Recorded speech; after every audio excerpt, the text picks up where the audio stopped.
clarinetists are going to be here.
Check, check. Hello, 1, 2. Check, check. Hello, hello.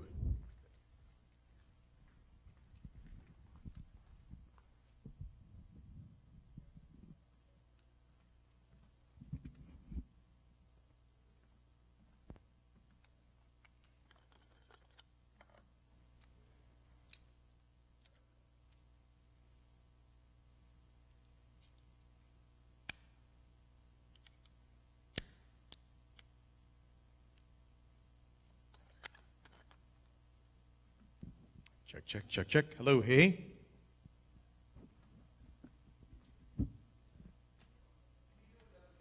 Yep, give me just 1 sec. Check, hello, 1, 2, hello. Hey, hey. Test, test. How's that working for you? All good? Awesome. You need to hear this one as well. It's much lower, but you're still at the same feed, I think. Yep, brilliant.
morning, everybody. Welcome. Thanks so much for being here.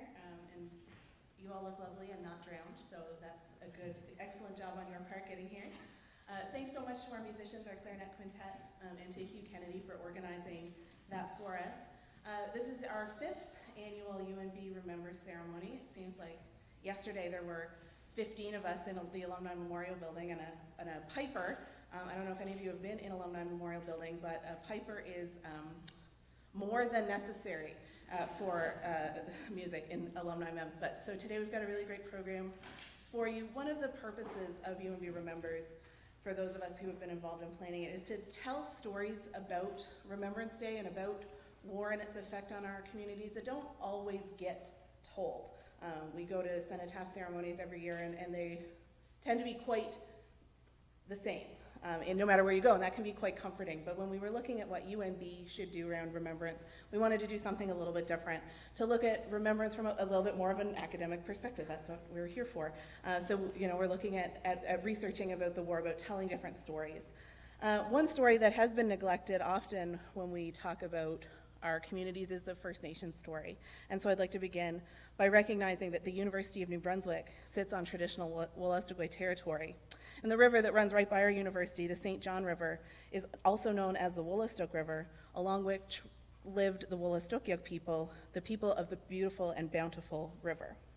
So we have several people who are going to speak today. So I'd like to call on the first of those, Dr. George McLean, who's our Vice President Academic on the Fredericton campus, to offer a welcome and a few remarks.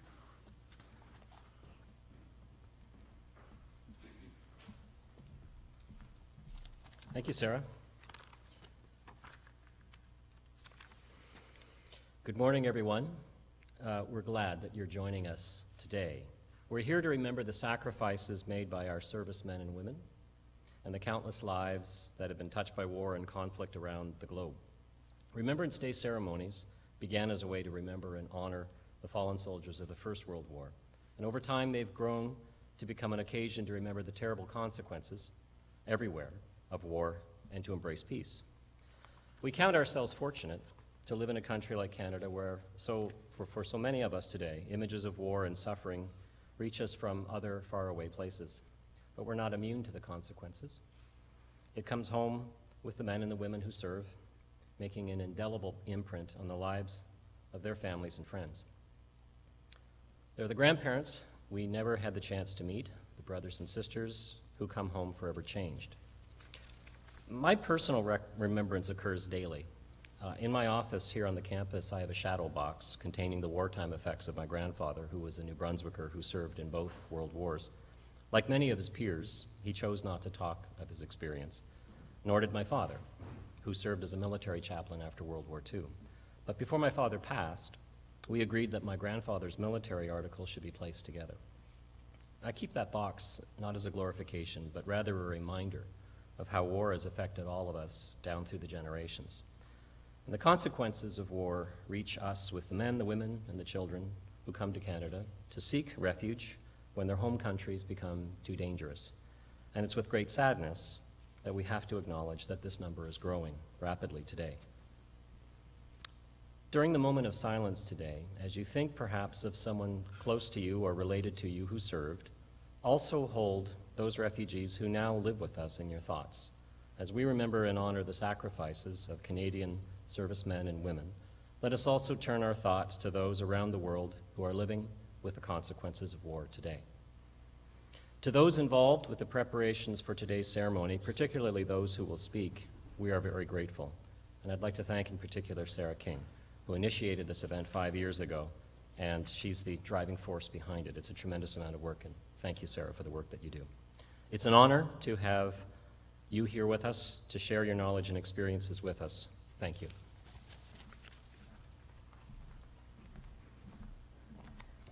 Thank you so much, Dr. McLean. And I do realize that I forgot to introduce myself in my excitement to get this going. I'm Sarah King. I'm a PhD candidate in education, and I teach at Renaissance College. To give you a little bit of an understanding of how our ceremony will proceed today, there are several sort of components that will happen. We have a couple of letters home that you'll hear from two students. Letters written by Lieutenant Louis Stanley Edgett, a UNB student who was killed in France in 1917, so 100 years ago. And we have some of his letters to folks back home that you'll hear. We also have two biographies of soldiers, one of George Fenwick, who was from the class of 1902 here at UNB, and one for Walter Donahue, who would have been in the class of 1938. And so you'll hear about them. And then we have some broader reflections on war. We're really pleased to have Mohammed with us today, who's going to speak about his experiences as a refugee from Syria. Mohammed's now an MA student in economics here on campus. And we thought it was important to remember that war is not long ago and far away, and that it is still affecting us and our student body and our community in ways that we might not think about every day. We will also hear from Wilfred Langmaid, who's our student advocate, and he'll close our ceremony with a reflection. In the middle, we'll also have a traditional act of remembrance, 2 minutes of silence, and we have Matthew Daly here as our trumpeter to help guide us through that. And as we go along, I'll give you a little bit more guidance as we go. But first, we'll have the first of our letters home. France, April 16th, 1917. Sometimes an officer fares better than a private, but not always. Some of the Germans' dugouts were certainly classy, but had an awful night out in a snowstorm before we took them. It seems to be our luck to have stormy weather every time we start an offensive. I don't think that Sabadell is worth its weight in sand. Sabadell was a powder for the lice which Stanley had previously received in a parcel from home. It won't kill French and German lice anyway, even if it does kill Canadian lice. No doubt, these lice are a hardier type and harder to kill. I suppose someone thought they were doing something very important when they cut my letter down. I have never yet written anything the Huns don't know. I am here in our line next to theirs, and we can find out what they know by prisoners and deserters, and I have never yet sent any information of military value. Some things those Huns know about our camp, etc., would surprise you. But then you see they have the best air and spy service in the world. In my letter of February 27, 1917, part of which was censored, I was speaking of how we would arrange a drug course for Gurney when I got back. I forgot what was on the other side. John Brown is not much good, I guess. Bill Jones is no good, or he would be over here. I wish someone would tell Bob Jones so for me. Bill left Valcartier before I did for England, and I have been in France for 6 months on the 27th of April. If all goes well, I expect to be back when I said in the fall. We just gave the Huns a nice little crack when we pushed them off Vimy. There were all kinds of souvenirs, and many of the fellows got lots of loot. It was a nice surprise for them, and the work of our fellows certainly deserved credit for the work they did. I don't suppose any who has not been out here can begin to imagine what they have endured. Stanley speaks here of the Battle of Vimy Ridge, April 9th to 11th, 1917, when all 4 Canadian divisions fought as a unit and took Vimy Ridge, the greatest Canadian victory of the war. Well, I guess I must close. I am really well and hope you and all at home are the same. From your loving son, Stanley. Thanks very much. The next section of our ceremony will look at the biographies of 2 of our UNB honor roll. These soldier biographies are written by students here at UNB, but they're also part of a much bigger project that happens all across Canada. Several of us, myself included, have been on the Greg Center's teachers tour in France and Flanders, and there we are introduced to one of my favorite people in the world and one of the best teachers I've ever had the opportunity to meet, Blake Seward, who's a teacher in Smiths Falls, Ontario. Working with Library and Archives Canada, he has students all over the country writing biographies of soldiers. We get copies of their military files and go through them and create stories and tell the stories about them. When we're in France and Flanders, we're able to deliver those biographies at their grave, which is a really powerful and moving experience. But today we're giving them at our First World War monument. The window behind me is UNB's memorial to our First World War dead. And so I'd like to introduce Brittany Long, who's an honor student in history, and she's going to introduce us to George Fenwick.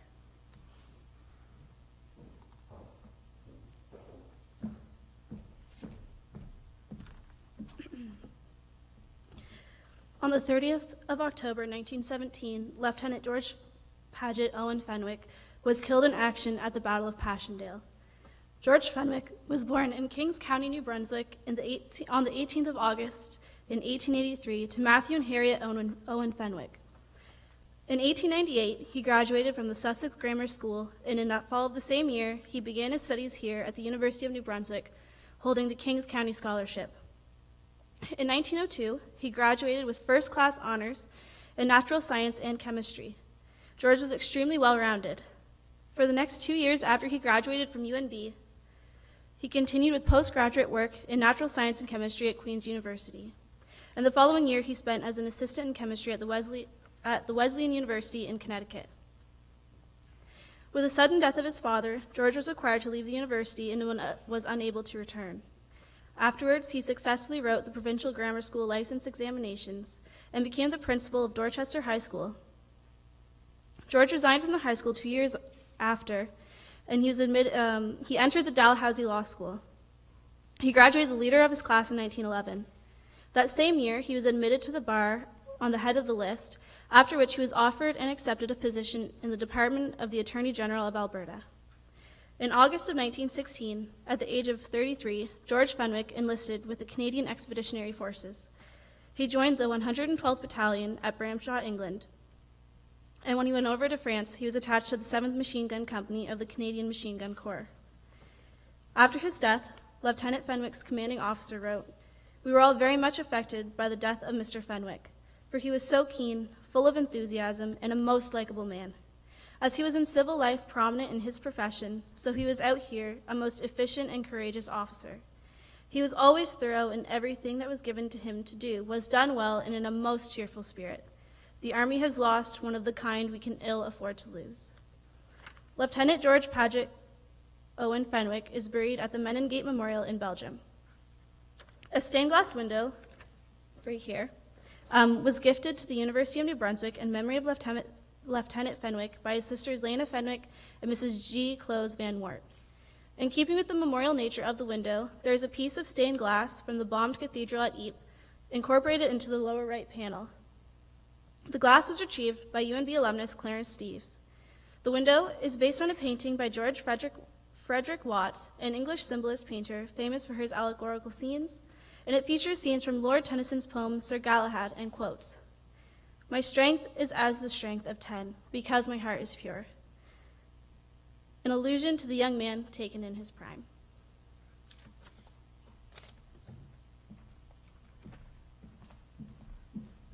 Thank you, Brittany. This year, as we commemorate yet another centenary, the centenary of the Battle of the Somme and Passchendaele and Vimy Ridge and all the things we're talking about, it's easy to sort of put those people in the past and sort of leave them there. One of the pieces we want to share with you is how UNB is working to keep that memory alive, and how for folks in Europe, the memory of Canada's contribution in the First World War is not lost, particularly in a small town called Givenchy-en-Goël, which sits right at the base of Vimy Ridge.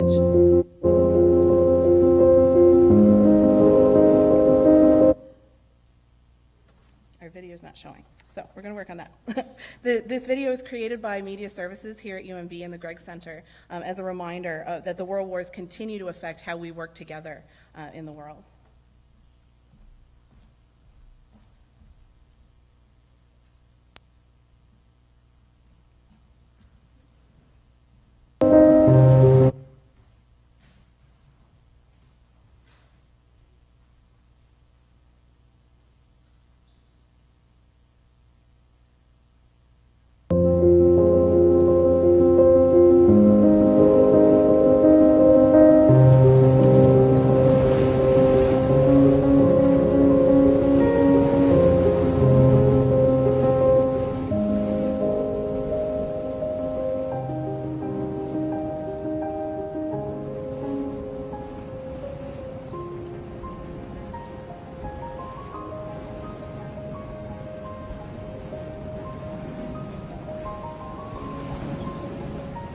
This town is truly extraordinary. The idea that they wanted to celebrate Canada a century later and give thanks to the entire nation for their liberation in 1917 is well and truly extraordinary, not least of which because the town had to be destroyed in order to be liberated. So our soldiers were responsible for the absolute destruction of this town that predated Rome. It's got more than 2,000 years of history that was all obliterated, particularly in the fighting around April 1917. But for them, the Canadian final capture of Givenchy in the aftermath of the Battle for Vimy, that marks the start of their rebirth. Their rebuilding for what was going to come next can only start after the Canadian Corps liberates that town on the 10th of April 1917. It's profoundly moving that people, in the case of Givenchy, a century later, still feel that sense of connection and gratitude. The partnership with Kent and the Gregg Center started about a year ago, actually, last July, when we were in Givenchy en Goële in France with our teachers tour that runs every year. For the people of Givenchy, Vimy and the battle for Vimy is part of their history and heritage, and they want to remember it. The mayor, when he greeted us, he said that when the Canadian soldiers arrived in April 1917, Givenchy was reborn. Givenchy actually wanted to celebrate the Year of Canada, and they wanted to have 500 flags so they could put one on all of the buildings and houses in their community for the entire year of 2017. Our director, Mark Milner, approached Kent's one day just on a whim and learned that they would supply all 500 flags and ship them over to Givenchy en Goële. So we were delighted that they would help us out and make sure that Givenchy had the flags to celebrate the Year of Canada. I was humbled to the point of almost shame that our story of Vimy Ridge that gets told and retold in schools across Canada doesn't include these people, doesn't include the people of France. How could we be so ignorant to leave out the voice of the very people for whom many Canadians volunteered to go save? It's important for UNB and Canada in particular to be aware that a town in France that was completely destroyed in the First World War wants to celebrate Canada and wants to have that connection. And I think that in our current situation, with the difficult times that we're going through in the world in general, that connection and that bond are what's going to change. It's going to change things because we can connect with people from a different culture, a different language, and a different time, and have a common history to celebrate and to share. And so I'm very delighted that Kent's stepped up and did this, because without them, we couldn't have done it.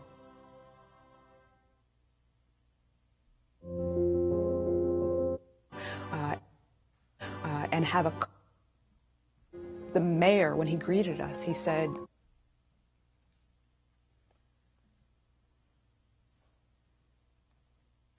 So moving a little forward in our timeline, we want to also commemorate soldiers from the Second World War. And so I'm going to introduce Hannah Claassen with UNB Communications, who's going to share with us the story of Walter Werner Donahue, the class of 1938.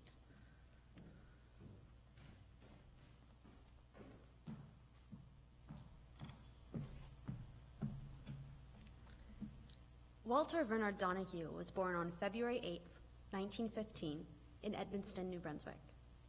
He lived most of his life in Macadam, attending Macadam Public School and Macadam High School, graduating from grade 11 in 1932. From 1932 to 1933, he attended normal school at the corner of Queen and York Streets in Fredericton, where he received his first class teaching license before enrolling at the University of New Brunswick in 1934. He spent 2 years here at UNB, taking classes in the Faculty of Arts. In 1936, Walter left UNB and returned home to Macadam, where he was a teacher at Macadam School for a year, and later took a job as a freight clerk with the Canadian Pacific Railway, before joining the Royal Canadian Air Force. Walter's military service didn't begin with the RCAF. While at UNB, he enlisted in the militia in the Canadian Officer Training Corps. His attestation papers for that program indicate that he was living at 449 Needham Street. And by all accounts, he was an upstanding young man.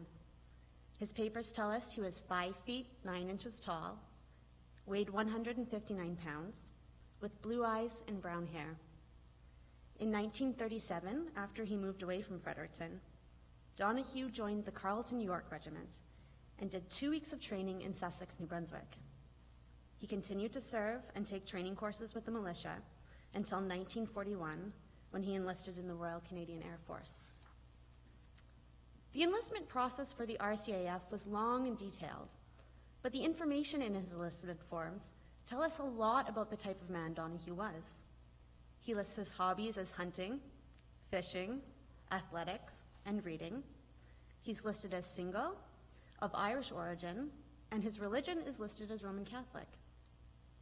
He lists his employment as a school teacher, although other forms tell us he was working for CP Railways at the time, and indicates that he intends to pursue a career in civil service after the war. Between his enlistment in the militia and his RCAF enlistment, his father, Thomas Donahue, died, and his mother, Agnes Donahue, is listed as his next of kin on all his RCAF documentation. His high school principal, who wrote him a letter of reference, says his character is beyond reproach. And another letter of reference from an inspector with Canadian Immigration in Macadam said he was industrious, sober, honest, and trustworthy. H. Wensley, the RCAF flying officer who interviewed him at the time of his enlistment, called him well-educated and able to give valuable snap judgments, and commented on his tasteful, conservative, but neat and clean dress. In his report, he wrote that Walter was a fine type of youth, well-educated, intelligent, well-mannered, appears to have all qualifications required for pilot, anxious to fly as pilot, but ready for any duties, officer caliber. Walter's enlistment in the RCAF was formalized on February 26, 1941. Though Walter may have left UNB in 1936 without completing his degree, he certainly continued his education. His training in the RCAF progressed very quickly.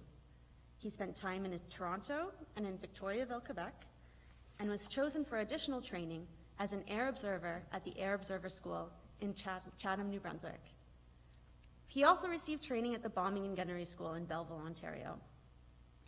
Reports from his air and ground training indicate that he was a skilled signaler, receiving 98% on his signals examination.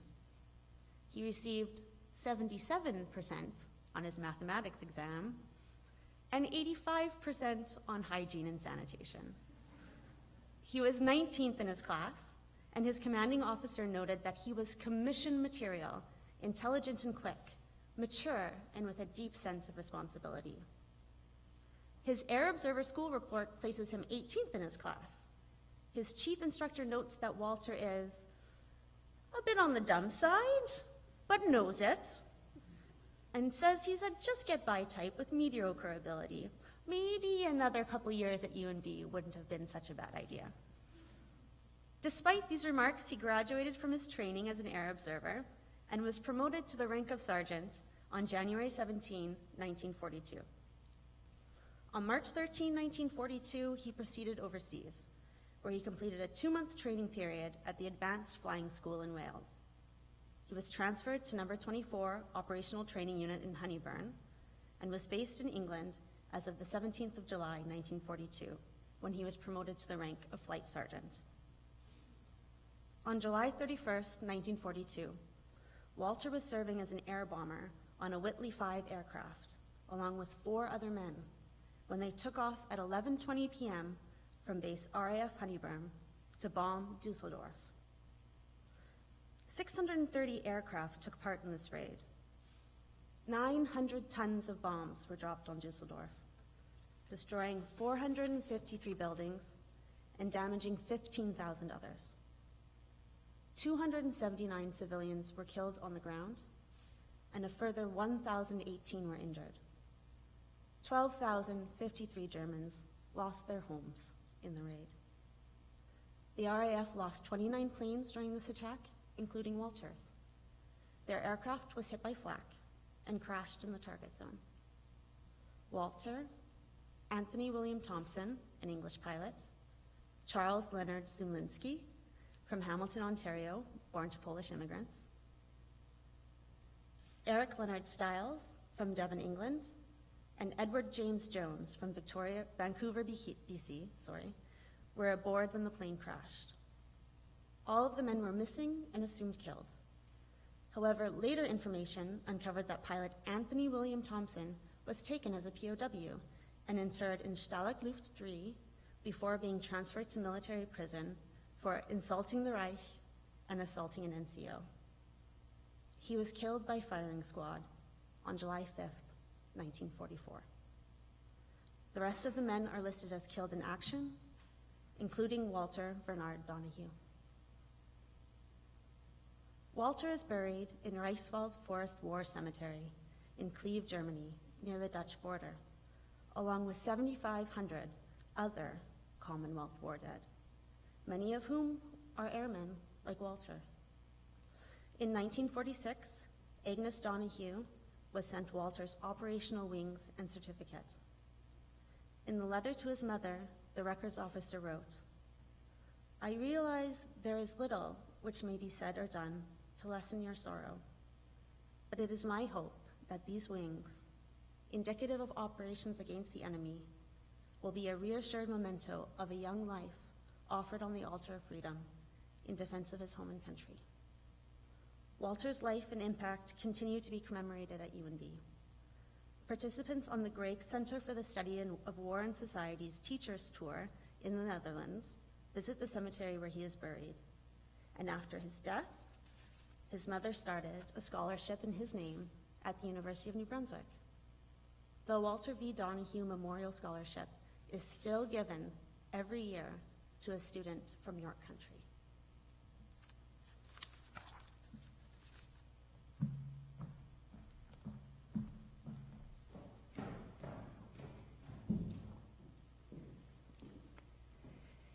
France, April 9th, 1917. Dear Mother, just a line to let you know I am well and back with the bat again. I hope this finds you and all well at home. Did I ever acknowledge your letter of January 22nd? I got it okay. Both boxes of underwear arrived okay. Many thanks. They were most welcome. There is lots of great things going on over here now. You will soon read about them, the Battle of Vimy Ridge. Yesterday, I met one of my old UNB chums. It was like old times, although we did not see each other for long. I have not seen Went yet. Stanley's Hillsborough friend, Wentworth Lewis. He is a captain now.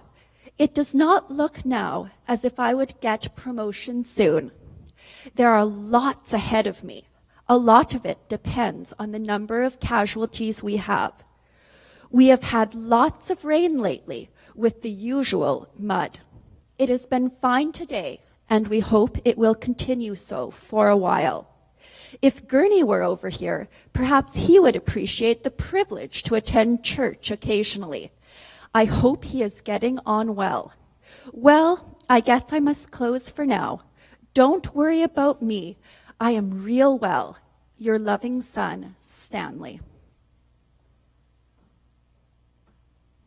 Remembrance Day and Remembrance Day ceremonies often focus on those who died in service, but those who return for war and those who live through war are indelibly changed by their experiences and change the communities to which they return. This is especially true of our UNB community. So in this next homecoming section, we're going to have three speakers. Susan Montague from Development and Donor Relations is going to talk a little bit about architecture and memory at UNB. Joel Watson, an MA and PhD candidate in history, is going to give us a biography of Milton Gregg. And Mohammed Bakash, our MA student in economics, will offer us some reflections on his experiences of war. Susan?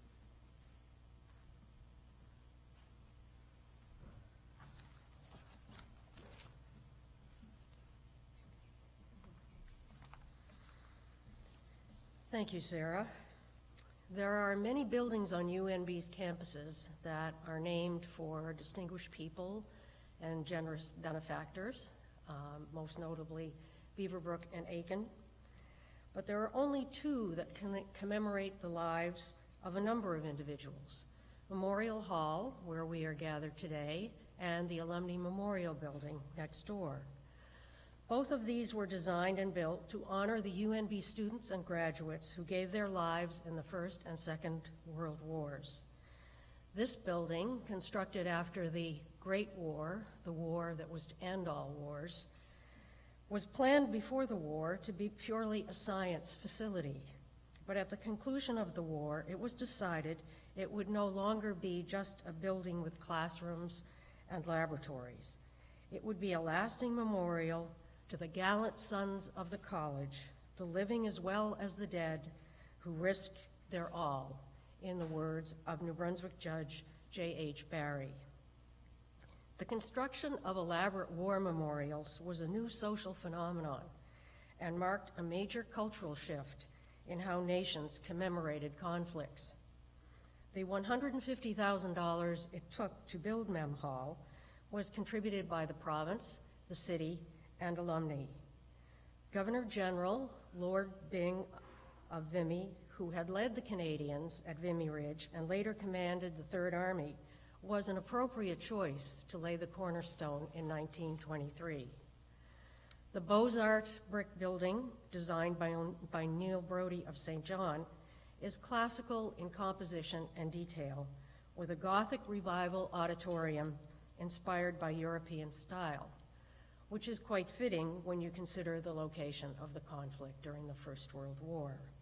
It was only the fifth building on the UNB campus, opening in 1925. This cathedral-like auditorium honors the 300 graduates and undergraduates who enlisted in the forces, 35 of whom never returned, and whose names are inscribed on a plaque above the entrance. The glorious stained glass windows came later, between 1926 and 1943, donated by alumni and family. Only two actually commemorate the war dead. The spectacular window behind me, donated by W.D. Rankin in honor of his children, Flight Lieutenant Franklin Sharp Rankin, who was killed above Bapaume in 1916 while fighting with the British Royal Flying Corps, and W.D.'s daughter Marjorie. The other, as you have already heard, was given by the Fenwick family in honor of George Paget Owen Fenwick, who died 100 years ago, almost to the day. Incidentally, this window is the first to be completed in a restoration program organized by the UNB Art Center, using the extraordinary talents of local artist Ned Bowes. If you wish you had been around in 1920 to contribute to this magnificent building, now is your chance. We are still raising money for the stained glass window project. In the Memorial magazine that was published to raise money for the building, it was suggested that this building, quote, would all the more effectively serve to honor the memory of the students of the past, in that it would also serve to prepare students of the future for better service in their life's work. Just over 2 decades later, in 1947, at the conclusion of the Second World War, the Alumni Council proposed to convert Mem Hall into a student center. By 1951, however, the plans had changed, and it was determined that a new Memorial Student Center would be built on the hill beside Memorial Hall. Its style, designed by Fredericton firm Stewart and Howells, is a marked contrast to Mem Hall, adhering to the principles of high modernism: flat roof, clean lines, lack of ostentation. At its opening in May 1955, it was heralded as one of the most modern facilities of its kind in Canada. The pride and joy of UNB students and the envy of students from other universities who visit it. Yet its popularity as a student center did not overshadow its purpose as a war memorial. A plaque in the upstairs lounge, unveiled at the opening, reads, "This building has been erected by the alumni, and friends of the university as a living memorial to the UNB war dead. It is a place where students, faculty, graduates, and friends may gather in fellowship and understanding." Renamed the Alumni Memorial Building in 1979, Those familiar with the building will know the simple memorial wall that dominates the two-story entry space in the core of the building. The green slate surface, naturally lit by skylights directly above it, has engraved upon it the dates of the 2 world wars and a quotation from Lawrence Binyon's 1914 poem, The Fallen.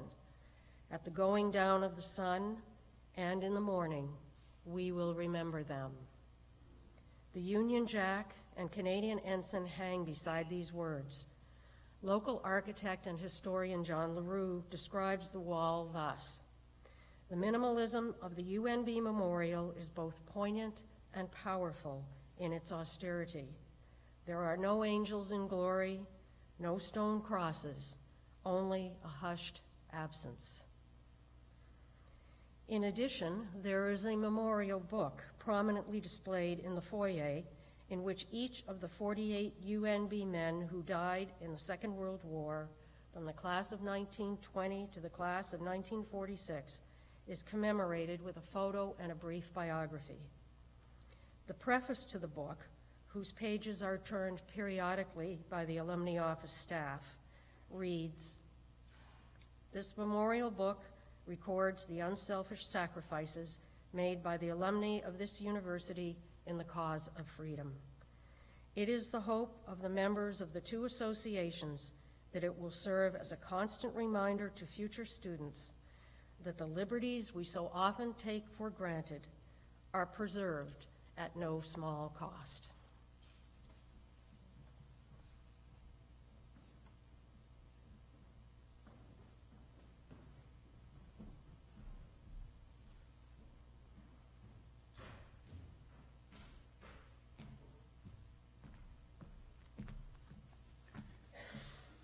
As a historian, in the aid of full disclosure, I'll admit that like Lee, like Matt, like Brian, like John, like the gentleman in the back row, I too was once a soldier.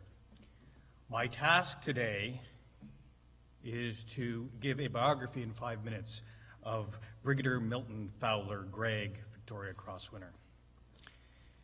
The citation for conspicuous bravery and initiative during operations near Cambrai, 27 September to 1st October 1918.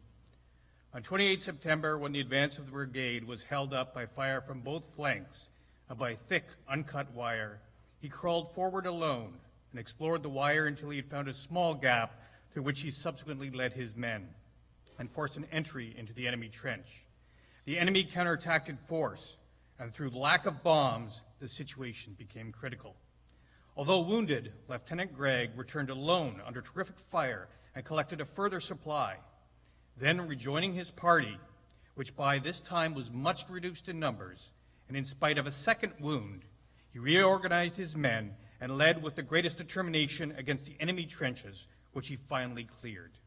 He personally killed or wounded 11 of the enemy and took 25 prisoners, in addition to 12 machine guns captured in the trench. Remaining with his company in spite of wounds, he again on the 30th of September led his men in attack until severely wounded. The outstanding valor of this officer saved many casualties and enabled the advance to continue. Outstanding on its own, but you must know that this is what he did all of the time. His citations for his previous military cross and bar are like carbon copies. On both occasions, and on many more, a slightly built student teacher scrambled forward with bags of Mills bombs, and although wounded numerous times, he went above and beyond, and his men willingly followed him, for he was not a man alone, but a leader of men. With wounds aplenty, Milton Gregg could have been forgiven for taking a quiet teaching position after the war. He did not. He kept on leading, caring for his fellow veterans through the formation of the Canadian Legion, Boy Scout troops for Sons of the Fallen, and working at the Soldier Resettlement Board. He went into business. He suffered the same trials and tribulations of many in the dirty 30s, but he never gave up. The Second War came, and Greg again answered the call. He did go overseas to command, but his greatest contribution was when he returned to Canada to teach new officers the art and science of leadership, based in reality, not ceremony or theory. His methods, his character, his virtues shaped many officers who would go on to become what the Americans call the greatest generation. Greg empowered his students. They did not talk of rights, but rather responsibilities. Not excuses, but rather solutions. Greg neither coddled nor berated, but rather he led by quiet example, and in so doing, led them, built them, and hardened them. The brigadier was as humble as he was gallant.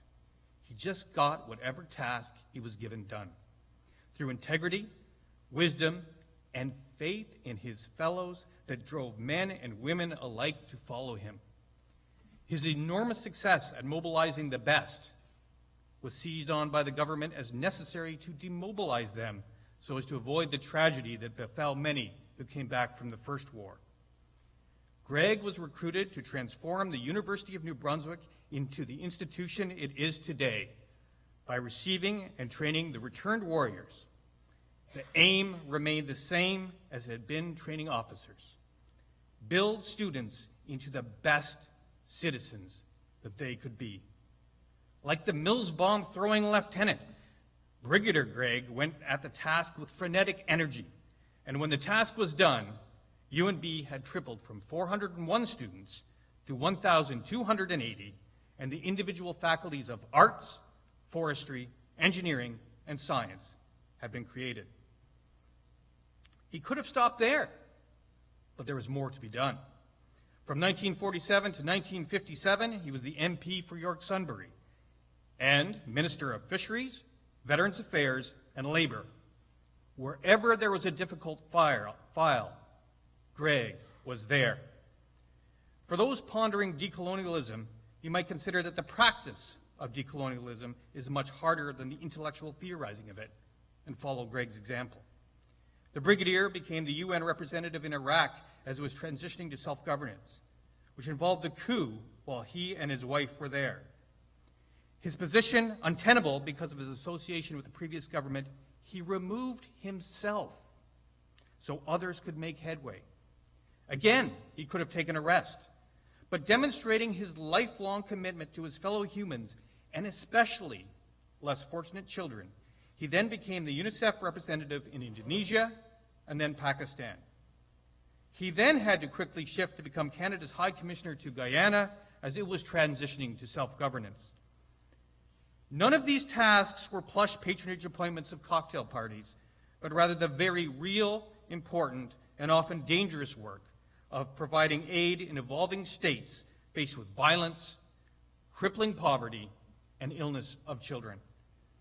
The brigadier simply kept going and going and going. He was president of the Canadian Council for International Cooperation. He was an environmentalist before it was cool to be green. He was a driving force behind Katamavik. His deeds in his public and private life will fill a book, but that is for another day. In conclusion, I can do no better than to quote the great man himself. Contrary to the sometimes misconception of soldiers as being devoid of morality and compassion, the brigadier set the bar, or the minimum bar, for his officers, saying, everyone must show evidence of character, common sense, a sense of responsibility towards Canada and fellow Canadians serving under them, imagination, initiative, and mental and physical alertness. We feel sure that all leaders must have or develop a keen interest in and sympathetic understanding of their fellow men, not merely because it is a duty to soldiers serving under them, but as an integral part of their nature. Friends, as it was to young officers then, it is to us at the UNB now. an exhortation to what we are here to achieve. If we show evidence of character, common sense, a sense of responsibility to Canada and fellow Canadians, if we harden our imaginations, initiative, and mental and physical alertness, if we develop a keen interest and sympathetic understanding in our fellow humans, not just because it looks good or we feel compelled to, but because it is an integral part of our nature. If we do unto others as we would have them do unto us, then we will have done something. Then we will have benefited from this institution, and then we can say, Brigadier Milton Fowler Gregg, VC, would be proud. Thank you.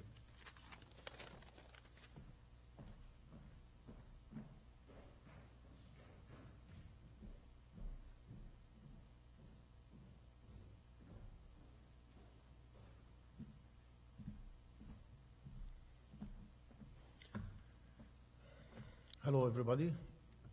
Thank you, Sarah, and thank you, Cindy. Thank you, Lee.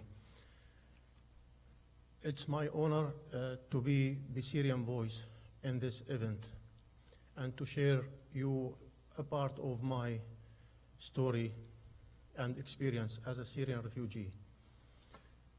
Today, I represent one of the Syrian victims of the war in my country. My brother and I, we were forced to leave our home country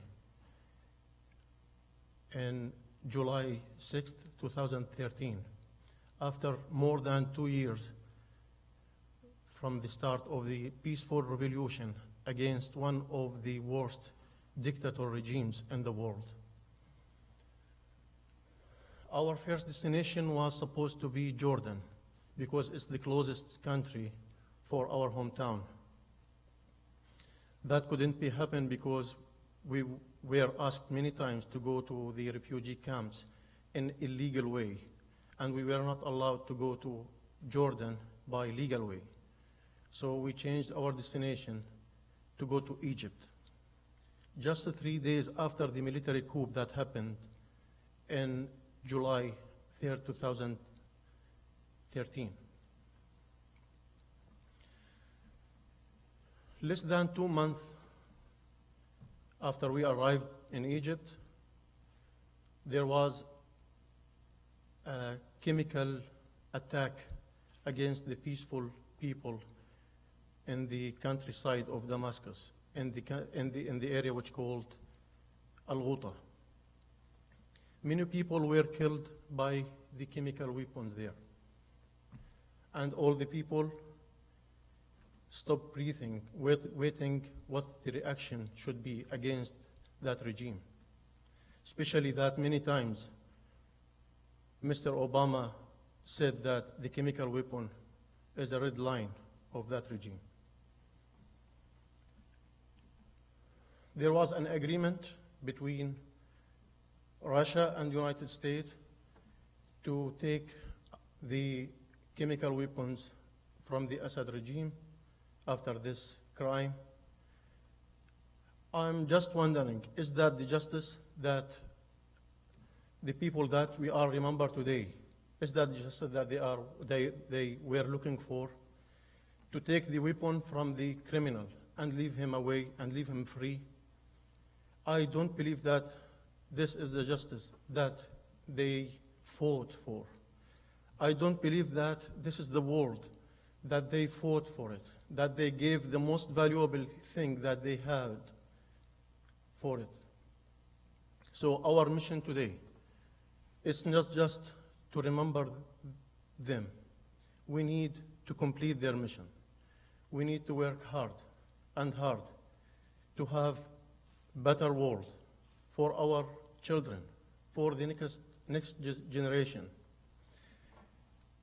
And for that purpose, we need to stop dealing with the results and the reactions. We need to deal with the factors and the reasons.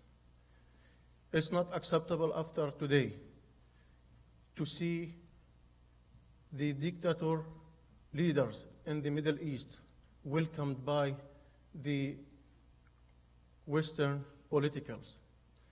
Just a soon example from just a couple of weeks ago, the President of France welcomed the leader of the military coup in Egypt, Abdel Fattah al-Sisi. He's one of the worst dictator leaders in the world.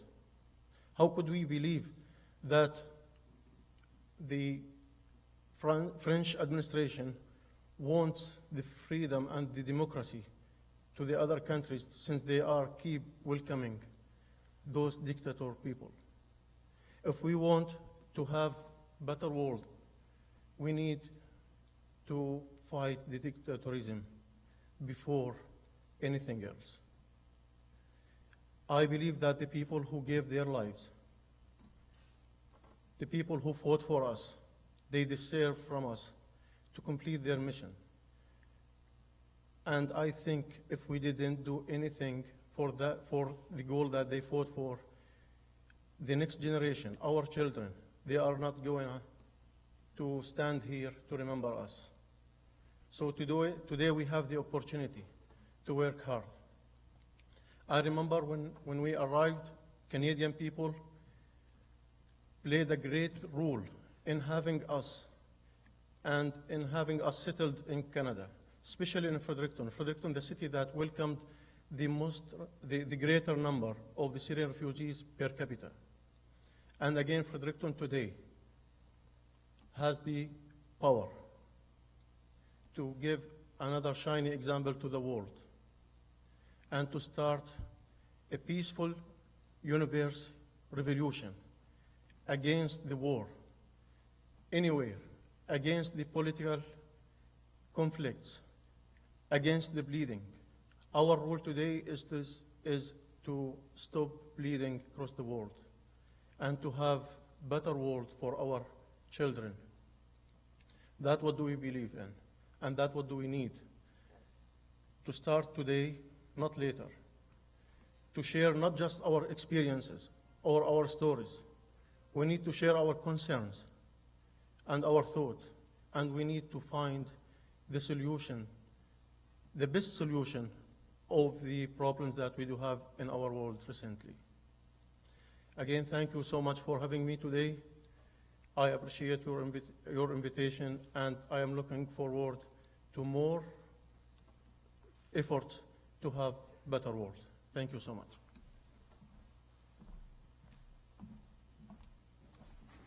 Thank you so much, Mohammed, and Joel and Susan as well.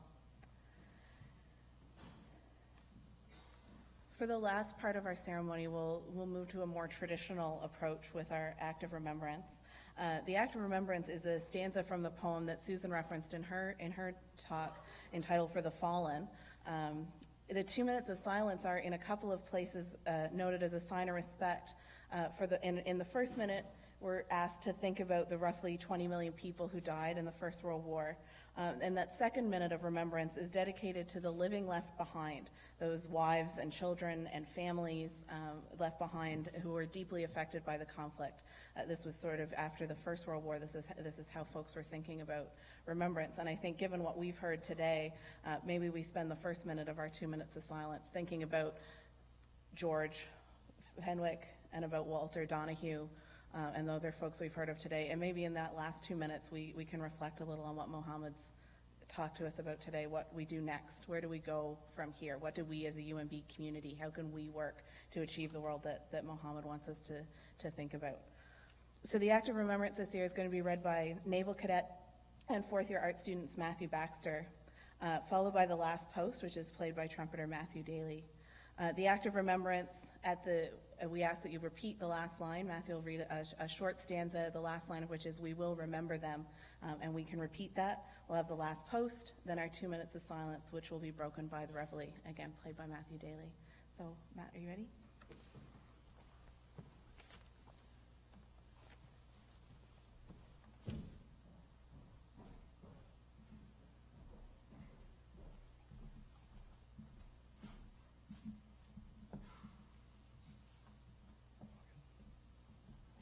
They shall not grow old, as we that are left grow old.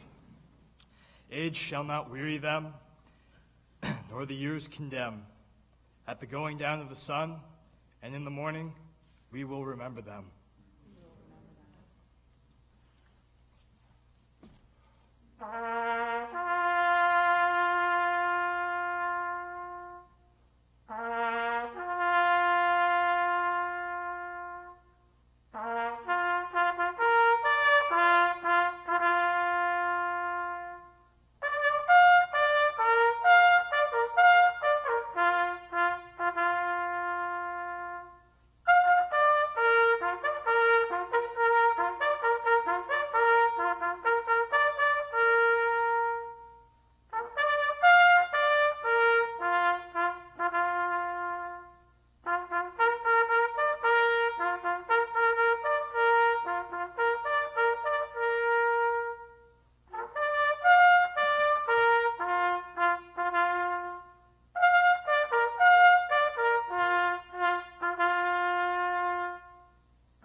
Our First World War Memorial, as Susan mentioned behind us, serves as a cenotaph for the folks at UNB.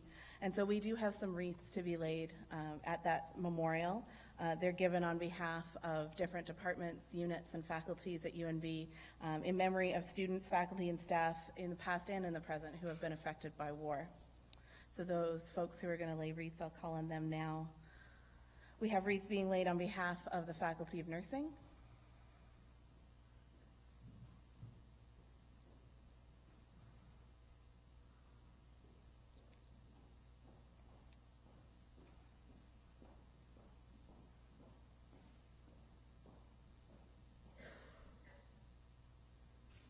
the College of Extended Learning,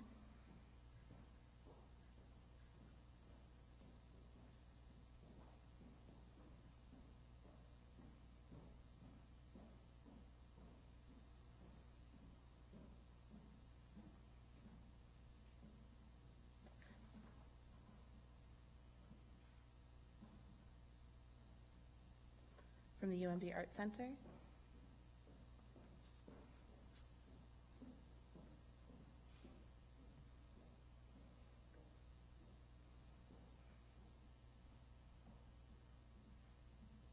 the UNB Alumni Office,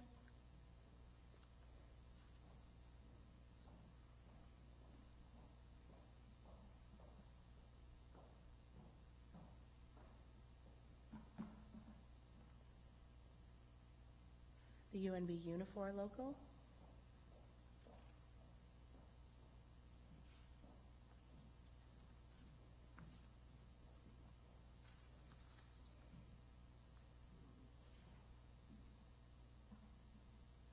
and the UNB Advancement Office.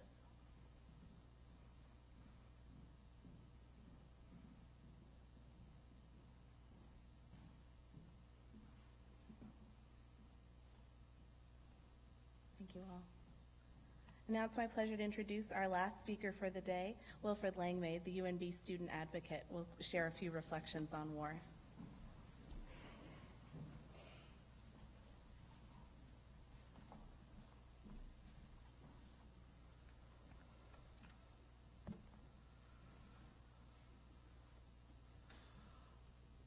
By God's grace, in 25 years or so, I'll be standing here saying I was to every one of these but the first one.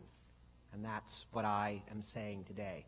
I am always so grateful for this opportunity. It was a long overdue idea. When I think back to my years as an undergraduate student here at the university, it was something sorely lacking, and I commend all the people that have been involved. There's a huge amount of work that goes into the planning of this event. So just personally, sincere thanks.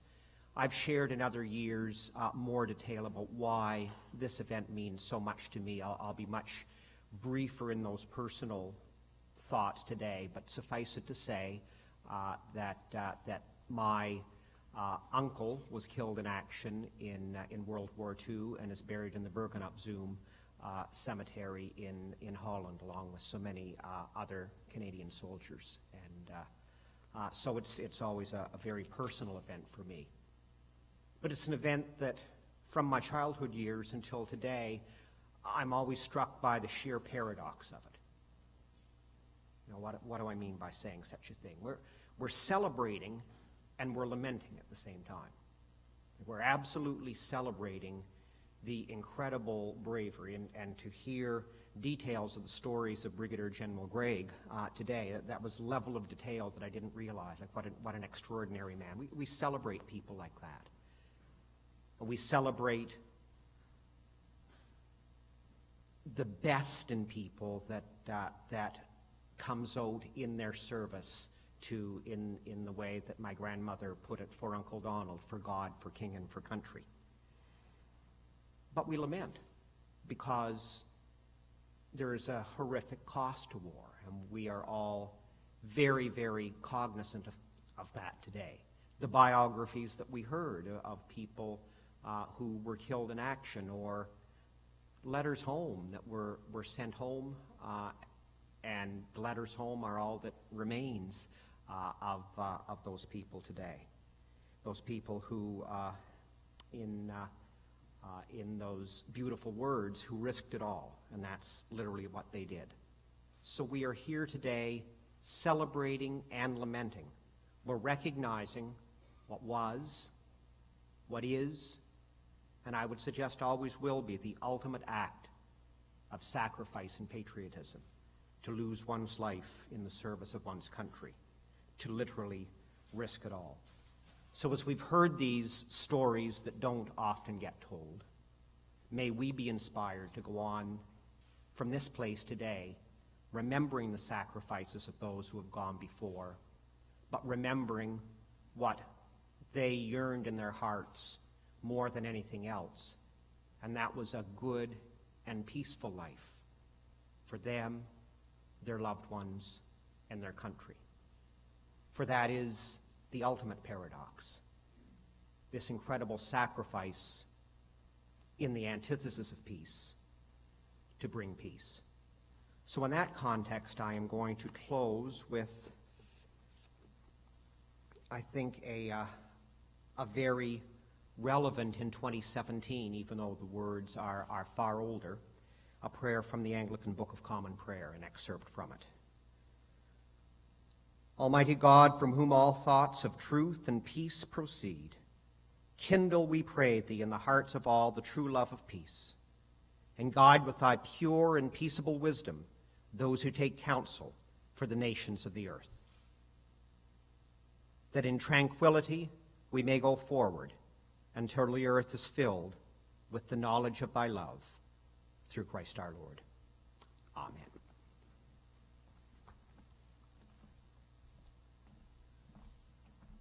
Thank you, Wilfred. Before we close, I do have several thank yous to make. Thank you to the folks who've worked so hard behind the scenes to make this happen, to Hannah Clausen at UNB Communications and Amy Weinches at UNB Marketing in particular, to the folks at the Gregg Center, without whom this event wouldn't have ever begun and grown into the event that it is now. Thank you to those who purchased wreaths, and especially thank you to Caitlin Kelly and Vanessa Johnson, our Letters Home readers, and that's a really special piece to have. Thanks to all who spoke, with a broad range of our UNB community represented. That's really nice to see. Thank you all for being here, to the Legion this year for being here, to Ann Pugh, to have poppies in the lobby. Last year, a bunch of us were coming in and realizing we'd lost yet another poppy, and so those are there. And today, as I put mine on again today, the paradox that Wilfred spoke about is something that's very central to the planning and execution of this ceremony. How do we talk about war without glorifying war? How do we talk about war and the men, all men so far, that we've profiled, who have served, without glorifying that in a critical and thoughtful way? And I think there's a few folks in the past who have worried that having a ceremony like this reflects a particular position on the part of UNB about war and about peace. And I think it's important for those of us here and those of us maybe who are listening by the live stream, those of us who aren't here, to think about what it means when we wear that poppy. And I know there are a few folks around campus and in our communities who wear buttons instead that say to remember means to work for peace. And I think that for all of us here, that's the goal of the ceremony, is to have us think about how we can work within our communities, whether they're our faith communities or our friend communities or our UNB community or our broader Fredericton community, to really reflect the type of peaceful world that we're looking for. So as you go about the rest of your day, maybe that's something to think about. Thank you all so much for coming and for being part of this every year, and I hope you have a great rest of your day.